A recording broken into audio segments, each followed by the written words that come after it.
사랑하는 부산 시민 여러분, 그리고 당원 동지 지지자 여러분, 반말 한번 해도 되죠? 준비됐나? 준비됐나? 됐나? 됐다! 감사합니다. 진짜 된 것 같습니다. 지금은 대한민국이 위기입니다. 이 위기는 헌정 질서를 파괴하는 군사 쿠데타 세력의 책임입니다. 친위 군사 쿠데타 때문에 경제가 완전히 망가졌습니다. 마이너스 성장이라는 게 말이 됩니까? 우리는 언제나 성장을 해왔어요. 마이너스 성장, 말이 성장이지 축소됐다 그 말입니다. 이번 1분기에 0.25% 대한민국 경제가 쪼그라들었다고 합니다. 이게 말이 되겠습니까? 안 됩니다! 책임을 물어야죠. 맞습니다! 책임을 묻는 가장 확실한 방법은 6월 3일에 우리가 투표하는 것입니다. 맞습니까? 맞습니다! 투표해야 진짜 대한민국 만들지 않겠습니까? 맞습니다! 우리 자신의 참여도 중요하지만 포기하는 분들이 없어야 합니다. 포기하는 것은 중립이 아니라 바로 그들의 편이다. 맞습니까? 맞습니다! 그래서 행동하지 않는 양심은 악의 편이라고 김대중 대통령이 말씀하셨죠. 이곳 부산은 민주주의의 성지 아닙니까? 민주주의를 위해서 투쟁했던 민주투사 김영삼의 정치적 고향 맞죠? 맞습니다! 지금 보수정당이라고 불리는 국민의힘 보수정당 맞습니까? 아닙니다! 민주정당 맞습니까? 아닙니다! 이제 그 당도 변하든지 퇴출되든지 둘 중에 하나를 선택해야죠. 대한민국 헌법의 자유민주적 기본질서라고 하는 것을 존중한다면 당연히 군사 쿠데타에 대해서 100배 사죄하고 군사 쿠데타 수괴 윤석열을 지금 즉각 제명해야 대한민국 헌법 테두리 안에 있는 보수 정당이라 할 수 있지 않겠습니까? 맞습니다! 그런데 그럴 기미가 전혀 없어 보이네요. 계엄 해제도 반대, 탄핵도 반대, 내란 수괴 제명 문책도 반대. 어쩌자는 겁니까? 대한민국의 헌정 질서가 파괴되면 그들조차도 살아남을 수 있습니까? 공동체의 가장 중요한 원리가 뭡니까? 합의된 규칙을 지키는 것이죠. 그 합의된 규칙의 최상위 규범이 바로 헌법인데 이 헌법을, 헌정 질서를, 자유민주적 기본 질서를 파괴하고 있지 않습니까? 그런 파괴한 그 정당의 소속 1번 당원의 내란 행위 때문에 치러지는 이 실질적인 보궐선거, 양심이 있으면 후보 내지 말아야 되는 것 아닙니까? 맞습니다! 그래도 낸다고 하니 판단은 우리 국민들께서 해 주시기 바랍니다. 우리 부마 항쟁으로 내란의 고리를 끊었던, 독재의 고리를 끊었던 우리 부산 시민들께서 다시 민주 헌정 질서를 회복하도록 총력을 다해 주시길 부탁드립니다.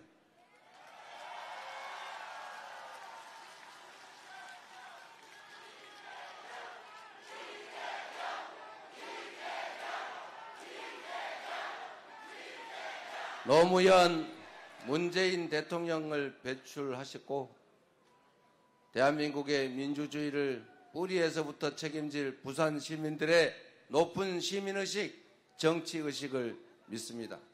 그래도 되겠죠? 네! 자신 있죠? 네! 새로운 나라 만들 자신 있죠? 네! 여러분, 부산 경제 너무 어렵죠? 제가 경기도 살다가 인천으로 갔는데 인천하고 경기도가 참 부산이 옛날엔 비교가 안 됐지 않습니까? 제2의 수도 부산. 그런데 지금은 경제력은 이미 역전됐고 인구도 곧 역전될 위기에 있다고 합니다. 이래서 해야 되겠습니까? 아닙니다. 국토가 균형적으로 발전해야 지속적으로 성장 발전이 가능합니다. 지금 마치 일종의 암처럼 수도권만 똘똘 뭉쳐가지고 아파트 한 평에 3억씩 하는데 거기서 어떻게 산업 경제 활동이 지속적으로 가능하겠습니까? 여기는 사람이 줄어들어서 집이 비어서 난리고 수도권은 미어 터져서 죽을 지경이고 이래서야 이 국가가 제대로 발전되겠습니까?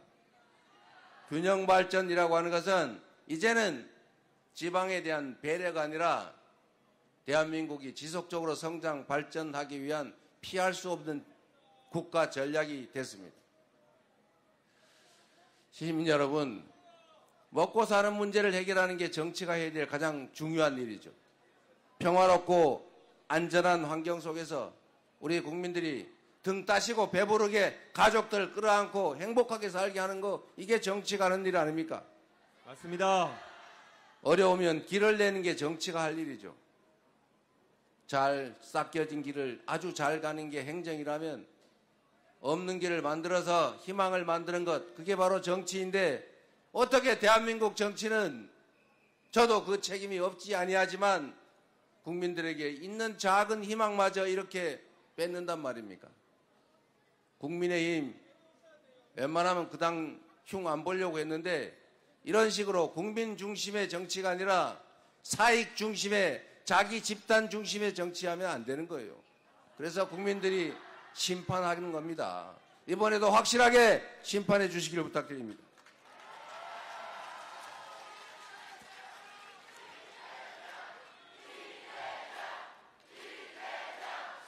그리고 제가 여러분들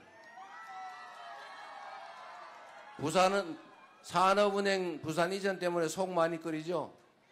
사람들이 저보고 이 얘기 절대 하지 말라고 그랬는데 제가 해야 되겠어요.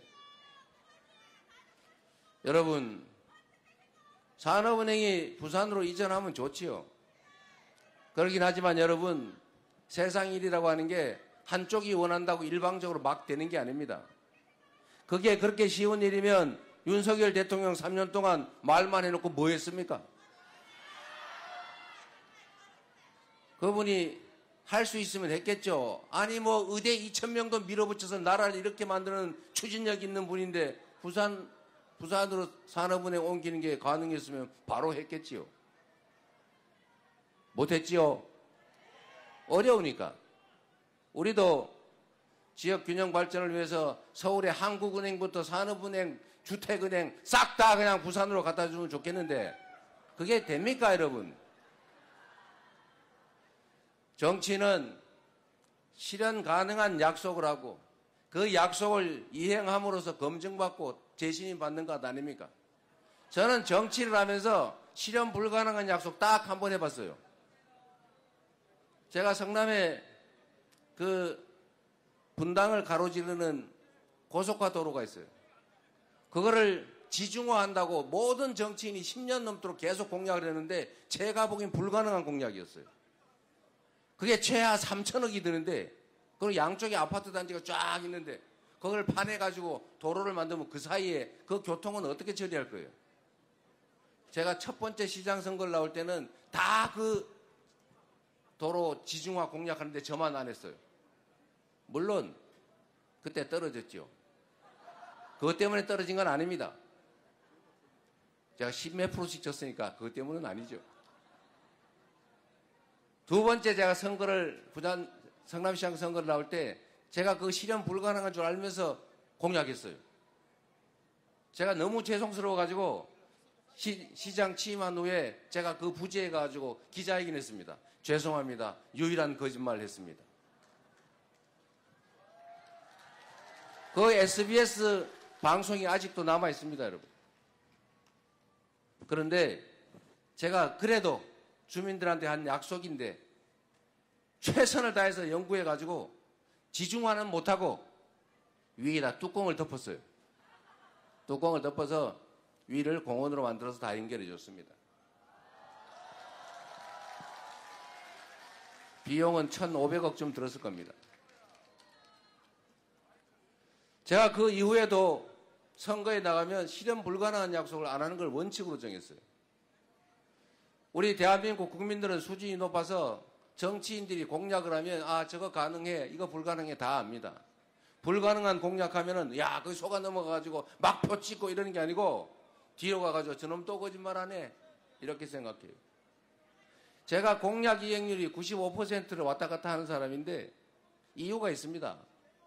실현 불가능한 약속 안 하고 실현 가능한 약속을 많이 한 다음에 그 많이 한 약속을 많이 지키면 공약 이행률 높은 거예요. 제가 시장 선거 출마할 때 어느 초등학교 앞에는 과속 방지턱 설치해 주겠다. 어디에는 나무 심어 주겠다. 이런 공약했어요. 제가 다 지켰죠. 그러나 불가능한 공약, 제가 시장 3번 출마했는데 한 번 떨어지고, 제가 불가능한 걸 알고 공약했던 고속화도로 지중화는 지상공원화로 해결했지만 여하튼 제가 거짓말을 한 거 그때도 인정했지만 지금도 제가 공개적으로 말씀드리는 거예요. 저보고 자꾸 나중에 못하면 알 수 없지, 부산산업은행 이전에 준다고 해, 부산 시민들이 원하지 않아. 제가 불가능한 약속 속여서 할까요? 그러나 여러분, 부산이 경제가 어렵고 인구도 줄고 젊은이들은 빠져나가고 힘드니까 대안을 만들어야 될 것 아닙니까? 제가 그 대안을 오늘 하나 만들어 가져왔어요. 전에도 말씀드렸지만 이제 북극 항로가 열립니다. 어떤 분이 그러시던데 그거 10년, 20년 후 일인데 이렇게 얘기하는 사람이 있어요. 여러분, 정치에서 20년은 순식간입니다. 제가 성남시장 취임할 때도 10년 후 얘기를 왜 하냐 그랬는데 제가 8년 재임했어요. 제가 재임하는 기간 동안에 모든 게 그 미래가 현실이 됐습니다. 앞으로 2030년이면 북극 항로가 활성화될 겁니다. 이미 쓰여지고 있어요. 얼음은 계속 녹고 있어요. 얼음을 깨는 기술은 계속 발전하고 있어요. 그리고 호르무즈 해협 위험하죠. 만약에 대만 해협에 문제가 생기면 우리 그 에너지 자원 다 수입해야 되는데 어떡할 겁니까? 없는 길도 만들어야죠. 결국 세계는 북극 항로에 집중하게 돼 있습니다. 미국이 그린란드를 사겠다.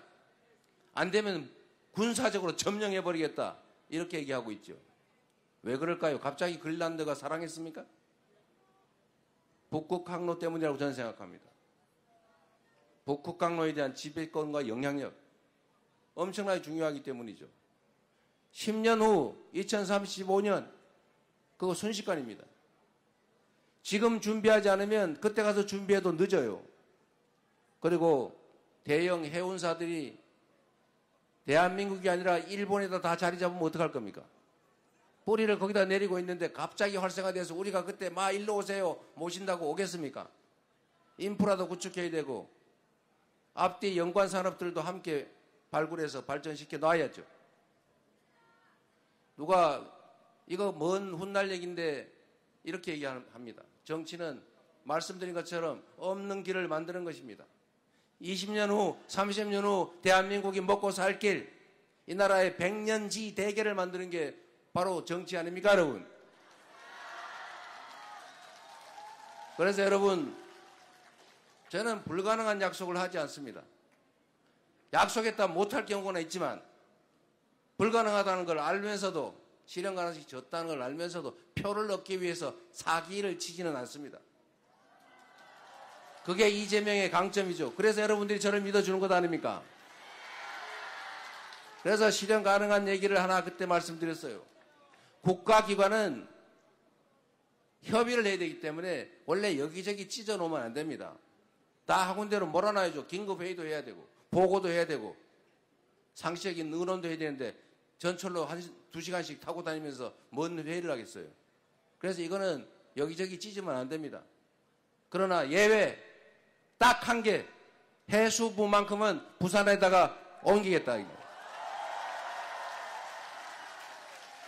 왜냐하면 업무의 거의 대부분이, 해양수산부의 업무 대부분이 앞으로는 대한민국의 해양 국가화, 부산의 해양 수도화에 가장 중요한 일들이 있을 거기 때문이죠. 그래서 부산으로 유일하게 하나의 부처만 부산으로 옮긴다. 제가 약속드립니다.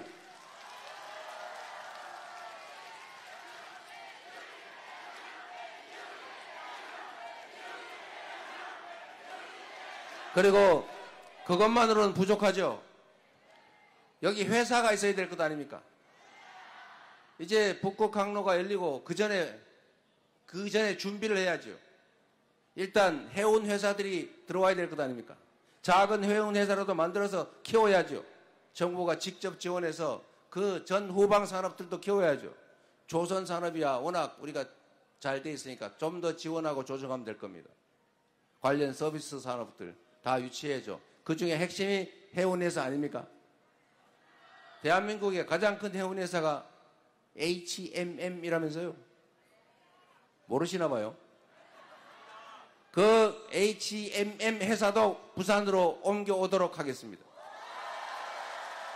물론 그게 민간회사라 쉽진 않지만 정부 출자 지분이 있기 때문에 마음먹으면 불가능하지는 않을 겁니다. 그리고 이 회사를 옮기는데 가장 큰 장애 요인은 그 회사에 근무하는 직원들이에요. 일단 그 직원들이 동의했다고 합니다.